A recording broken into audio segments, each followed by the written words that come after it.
خطبہ نمبر 173۔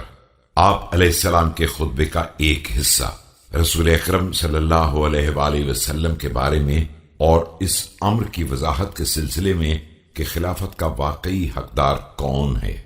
بسم اللہ الرحمن الرحیم۔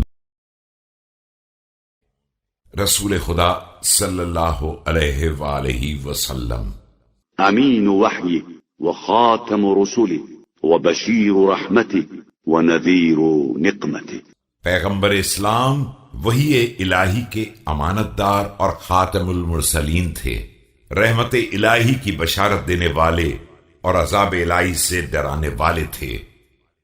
خلافت کا واقعی حقدار۔ ایھا الناس ان احق الناس بهذا الامر اقواهم علیہ واعلمهم بامر اللہ فیہ، فإن شغب شاغب استعتب فإن أبا قوتل۔ لوگوں یاد رکھو، اس امر کا سب سے زیادہ حقدار وہی ہے جو سب سے زیادہ طاقتور اور دین الہی کا واقف کار ہو۔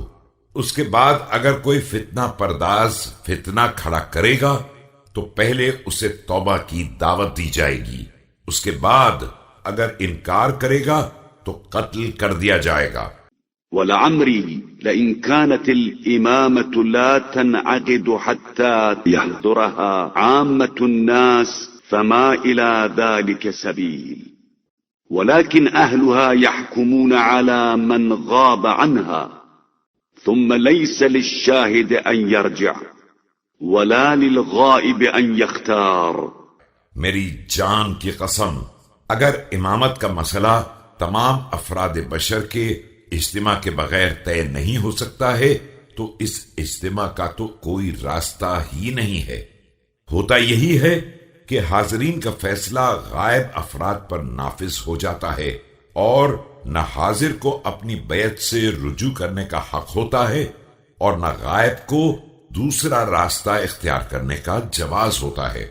الا وانی اقاتل رجلین، رجلا ادعى ما ليس له وآخر منع الذي عليه، اوصيكم عباد الله بتقوى الله فإنها خير ما تواصى العباد به وخير عواقب الأمور عند الله۔ یاد رکھو کہ میں دونوں طرح کے افراد سے جہاد کروں گا، ان سے بھی جو غیر حق کے دعوے دار ہوں گے اور ان سے بھی جو حقدار کو اس کا حق نہ دیں گے۔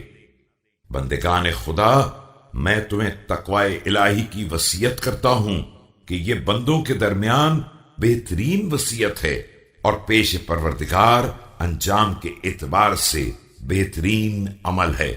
وقد فتح باب الحرب بينكم وبين أهل القبلة، ولا يحمل هذا العلم إلا أهل البصر والصبر والعلم بمواضع الحق۔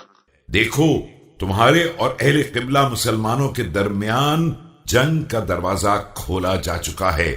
اب اس علم کو وہی اٹھائے گا جو صاحب بصیرت و صبر ہوگا اور حق کے مراکز کا پہچاننے والا ہوگا۔